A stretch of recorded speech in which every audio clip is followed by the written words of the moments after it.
Welcome back to another episode of Ty Sports Picks 24. I'm gonna say it again, Ty Sports Picks 24. Let me pull up the picks real quick. We did pretty good yesterday. We got some MLB games on the slate along with WNBA. So you got the Cleveland Guardians live because that's going on right now as we speak. So hurry up and put those in. I'm gonna leave the picks up the entire show. We got the Detroit Tigers, Cincinnati Reds, Pittsburgh Pirates, Atlanta Braves, and we also have the I'm sorry, I was about to say New York, Seattle. Sorry, Seattle Storm in the WNBA. So I'm gonna leave those picks up there, and I'll just show you the topic and then drop it down. So the first topic we're gonna hit up is, of course, NFL, but I'm gonna put those picks back up. So we got a lot on the slate today for the NFL. Like I told you guys, Monday night was a prime example because of the injury report. I don't advocate for fantasy football. Football is reality. It's a team sport. This is not tennis. This is not boxing. You want to kind of stick to the teams rather than on individual because the coach may not give them the ball. That may not be in the game plan. They might be taken out of the game because of an injury. Anything can happen because Christian McCaffrey did not play on Monday night, and that hurt a lot of people. And now I'm seeing people complaining about Derrick Henry, and we're going to get to that later about him not getting 30 carries and that not being in the plan, and people are saddened by that because they had him in their plans for their fantasy league. But, hey, this is real football, not fantasy football, so I don't know what to tell you guys. Okay, so now let me get to the topics. Some of the topics we're going to hit on. Okay, so now Justin Fields. He's going to be starting again because of an injury on Russell Wilson. But how long will they wait on Russell Wilson with the calf injury before Justin Fields continues to win and maybe he becomes the future and the present out of Pittsburgh? So that's a big question, and going on. I mean, Coach Mike Tomlin has not gave a definitive answer. He's a respectable guy. I don't think he wants to undermine his number one. When they asked him in the press conference, he said, "Ask me that on Tuesday." It's Wednesday, so we expect the answer by now. But I'm not really pressing because we already know for the foreseeable future is going to be Justin Fields. He didn't throw an interception. He didn't throw a touchdown. He had a long pass that was called back, but he was pretty efficient. Plus he ran the ball with his legs, and then they got a nice running game with Najee Harris, and that defense is ferocious. So 18-10, you don't want that every week, but if they can start reaching 24, 27 points, they may have something. Okay, so another thing I want to touch on with the Thursday night football game with the Dolphins. One of our own is one of our main adversaries. Gregory Rousseau of Hialeah Champaign High School and also formerly of the Miami Hurricanes, the first-round pick. He's in a contract year. I believe this is his fourth year out of the University of Miami, the first-round pick. And there's a lot of injuries on the Buffalo defense with Matt Milano and also with the there's another guy, a defensive back, that's an all-pro guy, I believe. Let me look it up. I'm gonna go to Athlon's in a second. People always want to call during the show, but we have to handle business first. But let me check on the injuries for Buffalo, because we really just need to check on injuries always before you bet games or before just even as a fan, when you betting on and stuff like that, you want to know the injury. So let me check out the Buffalo injury report, so I can tell you the update on it.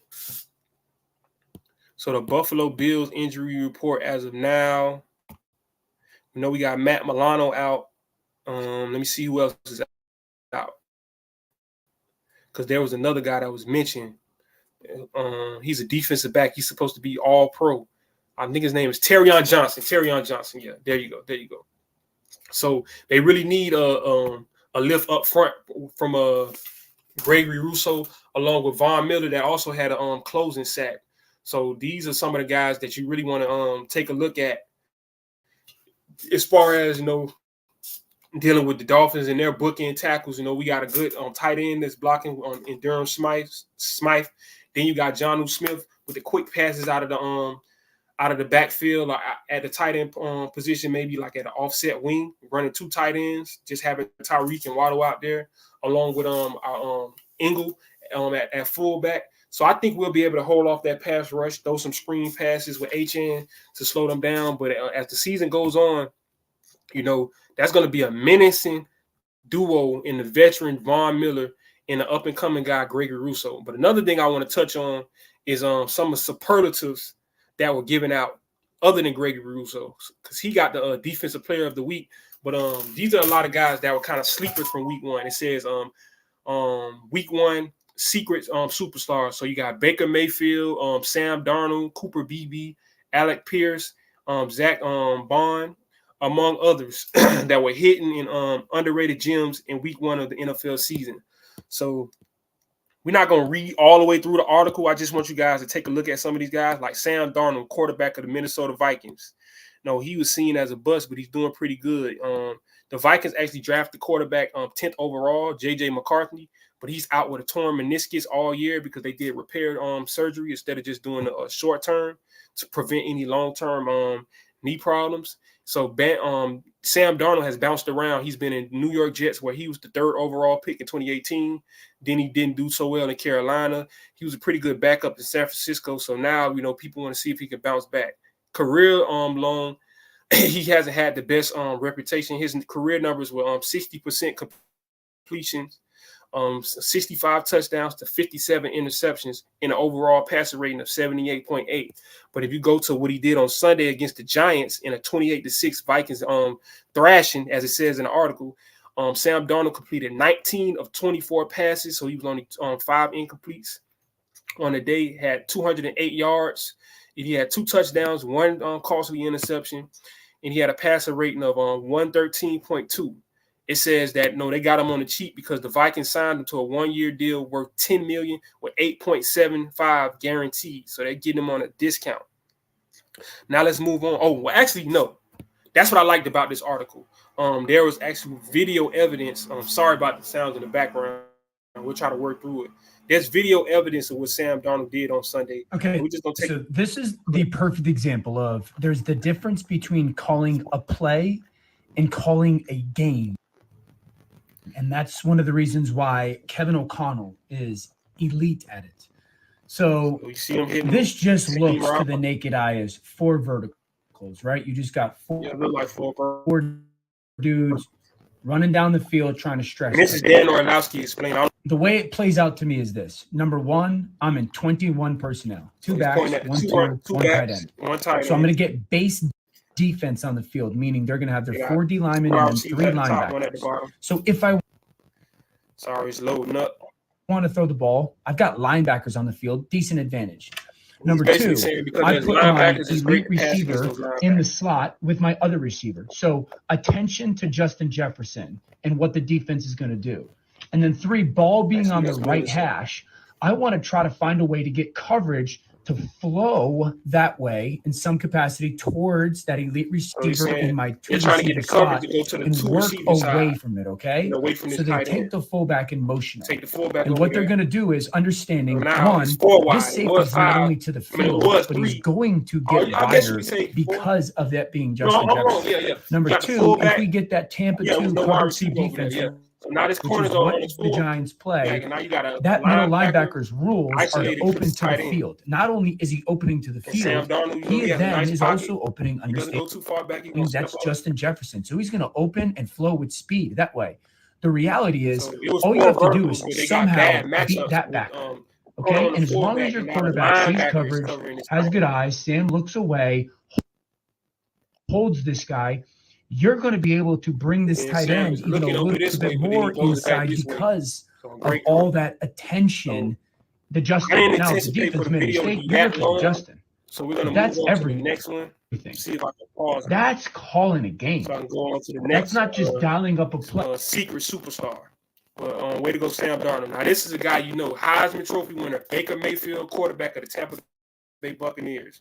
Now, we all know he was decent, but we all know he's bounced around the league. Cleveland, Carolina there with Darnold, even the Rams where he kind of got his career redeemed. Okay, so basically, Commanders, Baker Mayfield was 24 of 30 passing for 289 yards, 4 touchdowns, and no interceptions. And he had an NFL best passer rating of 146.4. Right now, Baker Mayfield is working with Liam Cohen. You're gonna see Liam Cohen is the one that's drawing up the plays. I'm gonna bring that up in a second.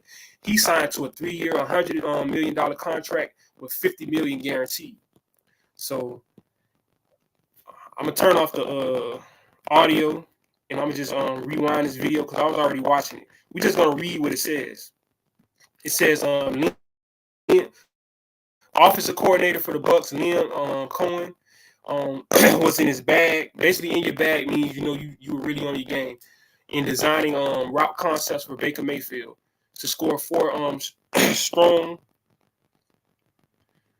Okay, so the first one was the X ISO. So this is the X receiver at the top. And ISO just means they're isolated. You see all these wide receivers over here? Because you can have 5 wide receivers, whether it be a running back, tight end, fullback. Only 5 eligible wide receivers on every play for people that don't know football. So basically, what's going to happen, the first play, we got an X ISO. So we're going to go play by play.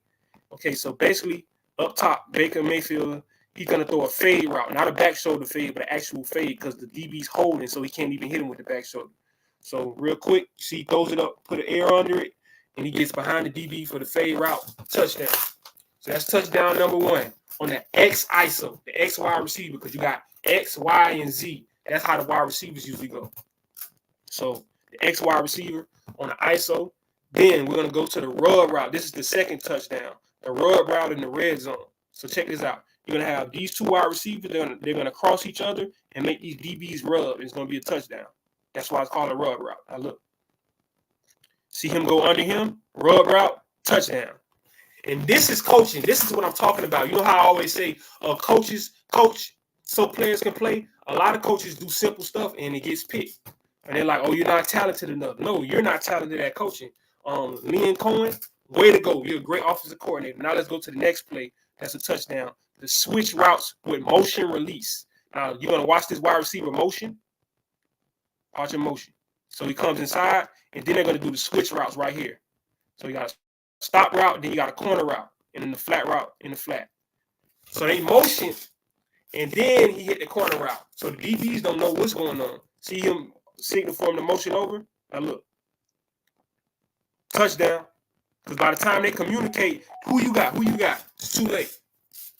And now we're going to get the final touchdown. We're going to have the quick wide out crossing route. It's going to be a crossing route over here. Another crosser. So that's kind of like another rub route, really, technically. You just want to call it something different. Those are 2 rub routes. So these were some of the secret superstars. And the last guy, Ramondre Stevenson, running back of the New England Patriots. Let's take a look at him. He ran for 120 yards in a touchdown on 25 carries, and he forced 10 missed tackles. He had 118 of those 120 yards after contact, meaning he broke tackles and got those yards. So let's look at him really quick. Having some technical difficulties? Come on, I hate when this happens. So basically, yeah, I'm going to describe it, but I'm going to see if the video comes up, and then we'll go to Instagram because I want to show you some other football things. Okay, great. So this is Ramondre Stevens. The video's already going. I'm not going to show the whole thing. I'm just going to show this last run, maybe, so that we can go to Alec over there in Indianapolis. So this is Ramondre Stevens at running back. And watch how he does child abuse to grown men. Broken tackle. Okay, get out of there. Then he shakes that guy. Okay. I lied. We're going to do one more play. Because I like Ramondre's style. You know, New England hasn't always been the best team, but he's always been a big time back. Here he is at the backfield. I want you to watch these broken tackles. I'm going to blow it up for you if we can. So, got a little motioning going. And here goes Ramondre. 1 broken tackle. 2 broken tackles. 3 broken tackles. 4. So, that's how he got that 118. This is the end zone view. And then we're going to get up out of here. We're going to go to Instagram. Because I know you guys love the gram segment. And the pics are still on the screen. Also, follow me on the social media at TY Sports Picks 24, Ty Sports Picks 24. And also donate to the Cash App, $TY Rebel 22. So that's Ramondre Stevens. He is a load to bring down. He's on the list of you tackle him, coach. He's one of those guys when the coach like, why you didn't tackle him? Tell you, coach, you go tackle him. because he stands at 6 feet 227. I think they lying. I think they're being gracious. I think that guy's every bit of 235. Maybe he slimmed down, but he's a big guy. But it says he's 6 foot 227. Now let's look at another guy. Number 14, Alec Pierce. We're not gonna show the video because it's kind of tripping up on me. Basically, he was a second-round pick out of the University of Cincinnati in 2022. And it says that last year he caught 7 passes that were more than 20 yards. So he's a deep threat. Of those 7 passes, he got 263 yards out of it and 2 touchdowns. When quarterbacks were throwing to him, they had a 98 quarterback rating. So the videos are kind of tripping up. So another guy is Cooper Beebe that plays center for Dallas Cowboys. Believe it or not, he's never played center before until Sunday in a real game at Kansas State. The third-round pick in the 2024 draft, Cooper Beebe spent 5 years at Kansas State where he played every position on the offensive line except for center. So Beebe played in college 774 plays at left tackle, 1,847 plays at left guard, 25 plays at right guard, and then he played 476 plays at right tackle. But it says Beebe never took a snap at center until Sunday against the Cleveland Browns malevolent defensive front. And the great thing about it is it said that he didn't give up a sack, he didn't give up a quarterback hit or a quarterback hurry or rush. It says it right here. It says Beebe allowed no quarterback disruption of any kind, no sack, no hits, no hurries. So first time playing center, I understand he's played a lot of guard in college, but first of all, he's a rookie. And then he's not giving up any sacks, any rushes against the Cleveland Browns defense. Despite how their offense is, that defense is cold-blooded. So, shout out to them. Also, a guy named Keon White. I remember him from Georgia Tech. My cousin used to play with him. He plays for New England. We're going to see if it loads up because it's kind of acting up on me. Keon White was one of the secret superstars. I don't know. It's kind of acting up. Okay, here it goes. It says Keon White, the 2023 draft pick out of Georgia Tech. He was a tight end before he moved to defense end. It says he's now becoming a pretty good NFL pass rusher, standing at 6'5" and 285. So he's a big guy on that D-line. It says basically last year he had 1 sack and 20 total pressures. He had 17 stops over 255 plays that he played in his rookie season. But now to start off the 2024 season, he's doing pretty good. It says in the preseason he had 2 sacks.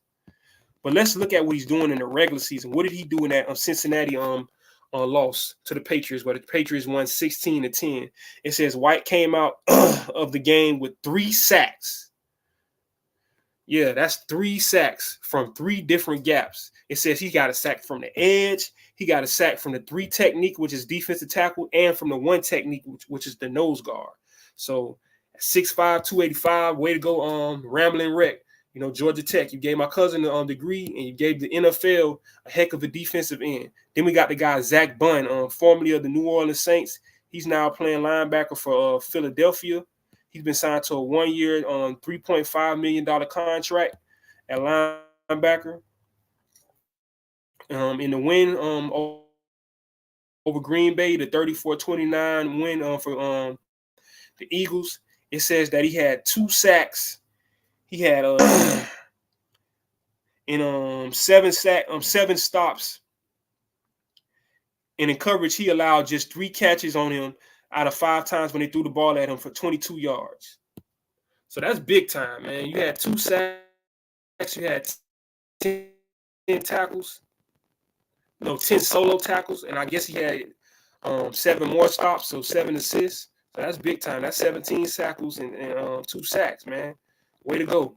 All right, so we're going to X that out. And now let's get to the Graham. That's another topic that we love to get on.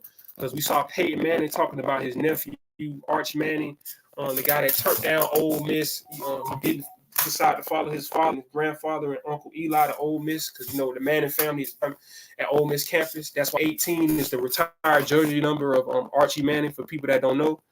But we're going to bring up Instagram because We're having some technical difficulty. Okay, there it goes. Sorry about that. I apologize about that. Sometimes the computer runs a little slow, but we worked through it. And make sure you guys put those pics in. The pics are down at the bottom. Let's go to Instagram so we can hit on some of these stories. Another story, I don't know if I hit on it before we get to college football. Yeah, I hit all my NFL stories. So, yeah, college football. You look up, these are the week 3 matchups to look out for.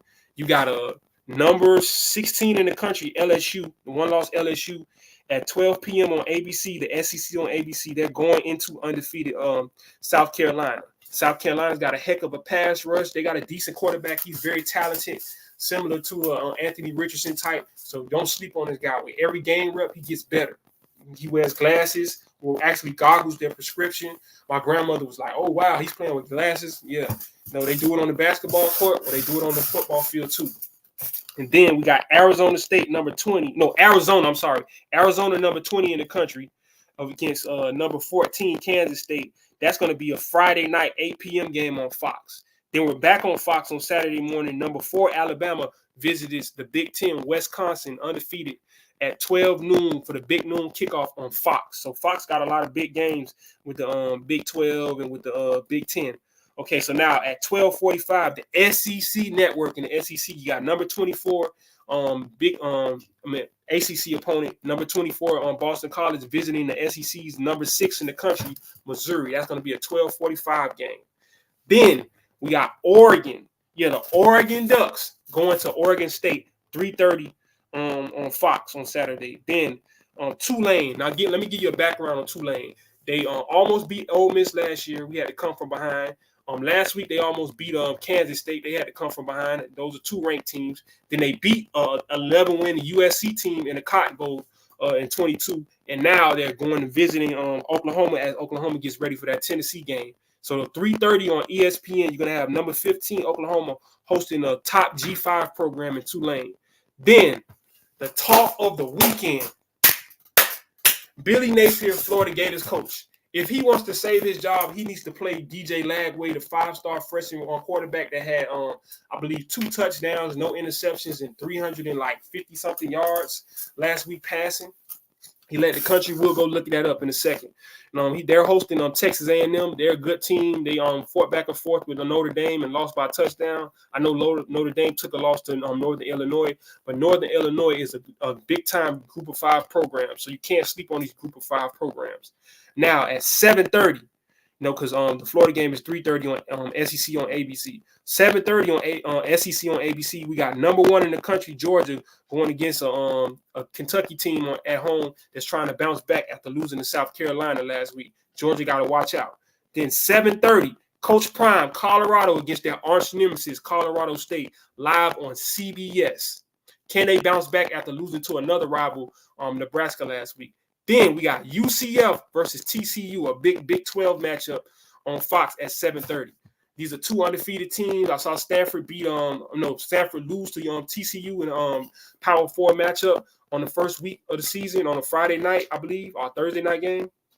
And the UCF has been running through the competition, so we're going to see what goes on. All right, so now let's scroll up. Now, these are not based on the rankings, but this is like a mock playoff. If the playoff was to start this week, Andy Staples of On 3 believes Ohio State would be the number 1 seed, Georgia number 2, Miami 3, Utah number 4. And then you see the first round, they would have Texas against UNLV, Alabama against USC, Ole Miss against Penn State in the Peach Bowl rematch, and then Tennessee against Missouri in the SEC rematch. I don't know if they play each other in the regular season this year. And then Oregon, Oklahoma State, Kansas State, and Nebraska will be the first 4 out, missing out on the playoff. And then missing out on that G5 spot will be Northern Illinois. So shout out to Notre Dame. It wasn't that bad. Then you got Boise State that gave Oregon everything they can handle. And then you got this South Florida team that just gave Alabama everything they can handle. So let's move on. These are all of the undefeated teams after week 2. So you're seeing Alabama, Georgia, Miami, UCF, Kansas State, Ole Miss. It goes on and on. Oregon, Penn State. You got Memphis that's going to face Florida State at 12 on ESPN. Also, the Heisman race. According to On 3, the Heisman race. The Heisman was inviting people to New York this week. The Heisman leader is now Quentin Ewers, quarterback of Texas. So shout out Texas. Then Cam Ward, quarterback of Miami. Ashton Genty, running back of Boise State, followed by Jackson Dart of Ole Miss, the quarterback, and then Nico Iamaleava, quarterback of Tennessee. They usually only invite 5. Number 6 would be Travis Hunter, Colorado. Then Carson Beck of Georgia, the quarterback, and at number 7. Then Mom, if you're watching, can I get a Miller Moss jersey? Mom, can I get a Miller Moss jersey? Don't ever say his name without asking your mom for a Miller Moss jersey. At number 8, the USC quarterback that took down LSU, and then he had a great performance against Utah State. He's real, and he listens to his coach, Lincoln Riley. They got a defense. USC, you just saw it. They're projected to go to the playoffs. Then you got Jalen Milroe, Alabama. Enough said. 2 touchdowns through the air, 2 touchdowns on the ground. And then Teteroa McMillan, the only wide receiver, full-time wide receiver on the list, because Travis Hunter plays both sides, cornerback and wide receiver. But Teteroa had over 300 receiving yards the other night. I think like 4 touchdowns in week 1, so that's great. Also in college football news, prayers up for Shiloh Sanders. He's going to be all right, but he had a little injury, so he'll be out like 2 to 3 weeks. He had to have surgery. That was a picture at the hospital with him and Dion Jr. and Dion Sr. I guess Shador was at practice or at school.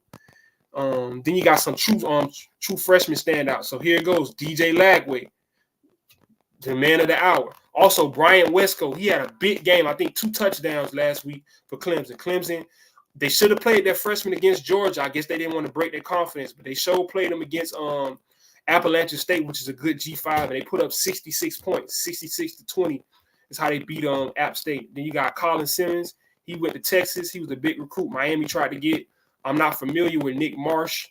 Dalen Raiola, they're calling him a Patrick Mahomes wannabe. He got the same hairdo. He does all his moves and mannerisms, but Kobe did the same thing with Jordan. He's emulating the great.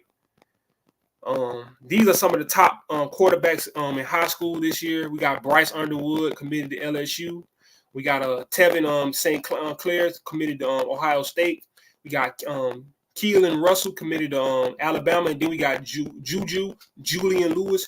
Right now, he's committed to USC, but he's been flirting with Indiana and Coach Prime, Colorado, because Shador needs a replacement next year. And then we got Hassan Longstreet committed to Texas A&M. Miami actually has the number 18 quarterback in the country in Luke Nickel. I think that's kind of low. And then Florida State has Tramel Jones at number 17. Everything Florida, everything SEC. We also got Antoine Hill at Memphis. He turned down the SEC to go start as a freshman at Memphis, but he'll probably be transferring after 2 years. I promise you that. Then we got KJ Lacey going to Texas. George McIntyre, he's kind of falling. He was towards the top. Going to Tennessee, you got Deuce Knight. He was going to go to Auburn, but after that beatdown, I think he's going to stick with Notre Dame. And then these are the SEC power rankings based on going into week 3. So they got the Gators down at 14. They got Arkansas at 13 behind Auburn. I don't know how after that performance against Oklahoma State. They got Kentucky ahead of Arkansas at 11. I don't know who did these rankings. LSU number 9, South Carolina 8. I think they're just looking at who's undefeated or not instead of who's the best teams. And then you got Missouri, Oklahoma, Ole Miss, Tennessee, and it goes on. All right, so now this isn't funny, but the quarterback of Auburn said that people were getting his DMs requesting their money back because Auburn lost the game to California. So he was doing an interview. I don't know if you guys can hear the audio, probably not. And basically he was saying how people, they weren't threatening. Good, I want my money back if you lost my money. So that's kind of crazy, Kids don't play for you guys to gamble. Nobody asks you to gamble. Gamble at your own risk, and that's why you should do research before you gamble. Okay, so now betting odds to win the playoff. So at plus 2,000, they got Miami. So I think if you put $100 down, you get $2,100 back. See at plus 270. You got Georgia, so you put $100 down, you get $370 back. At plus 550, you got Texas, so you get $650 back, and so on and so on. So if you want to bet on who's going to win the national championship, Okay. Also, okay, here we go. So DJ Lagway threw for 456 passing yards and 2 touchdowns, no interceptions, while Graham Mertz was out with an injury against Sanford. I know they're a small school. They're not really a big time opponent. They're FCS, I believe. They're not even FBS. They're not even Group of 5. They're like a 1AA. But 456 is 456, man. All these other quarterbacks played against teams. Like Ole Miss didn't play against a big school. He threw for 377. Shout out to Jackson Tharp. But who did you see throw for 456? DJ Lagway. And the coach is debating whether or not to start him. But he said he is going to play. But Graham Mertz is probably going to start because he's the veteran. But they don't have a great offensive line. DJ is mobile and he can pass. He's doing it by the ground and he's doing it by the air. He's like UPS. So, man, I don't know, man. Then these are some of the top wide receivers in the country. We're not gonna go through all of this, but you just take a look. You got the Corian Moore, you got Caleb Cunningham, you got Vernell Brown, this third. He's going to Florida. You got Derry Meadows. You got a few uncommitted guys. Florida State actually has 2 of the top guys in the country, and C.J. Wiley and Dalen McCutcheon. I like Dalen McCutcheon's tape. He's big time. He reminds me a lot of the guy that they actually have number 1. They like Vernell Brown. He reminds me a lot of Corian Moore, another Texas guy. I know Vernell is from Central Florida. Then you got Joshua Moore from West Broward High School in Pembroke Pines. He's number 19 in the country, committed to the Gators. So Florida State and the Gators got some big time receivers. Okay, there goes another one, Malik Clark. So Florida State got 3 of the top 25 wide receivers in the country. And then you got Winston Watson Jr. He's still uncommitted, leaning towards Ole Miss. If I was on Miami Hurricanes, I would try to grab that guy. Because he went toe-to-toe with Northwestern. He plays at Venice High School. Okay, so now as far as NIL, these are all estimates, but based on how they've been playing this year, they say they feel like Travis Hunter's NIL value has went up 321,000, so he's now worth 3.1 million. They're saying Quinn Ewers is worth now 2.3 million. They're saying that Tyler Barron, defensive end for Miami, that had 3 sacks against FAMU and 1 sack against Florida. They're saying he should be worth 877,000. So I don't know how they come up with these numbers, but these are what all these top players are worth. Okay, another thing I wanted to touch on if we go back before we get up out of here. We leave out of this. This is gonna be my last thing. We got a video of Coach Prime. So ESPN college football. See if it comes up. He was kind of talking to his line after the Nebraska game in the meeting room. Okay, this is the wrong one. That's Paul Feinbaum talking trash as usual. We'll probably get to that next show. Okay, so this is the one I want to take a look at. Okay, so Coach Prime was in a meeting and he told the kids on the offensive line, he didn't down. He said, "If you don't make this block, mom, if I don't make this block, my mama will not eat today." So I don't know if you guys hear the audio, but that's what he told him. He said, linemen should feel like if I don't make this block, my mama won't eat. And I agree. Because if you like the NIL, then you want your mama to get that NFL. So, they're not happy about what happened against Nebraska. And hopefully it won't happen again. A lot of people are down on Coach Prime and now on Coach Warren Sapp. But Sapp ain't going for it. I saw Sapp and Damian Lewis. They were out on the field and they were getting into their D-lineman and just basically getting no encouragement. Like, come on, man. This is not acceptable. It's supposed to be hard. So, hopefully Colorado beats Colorado State and doesn't give them one on Saturday night. But that's going to be the show for the day.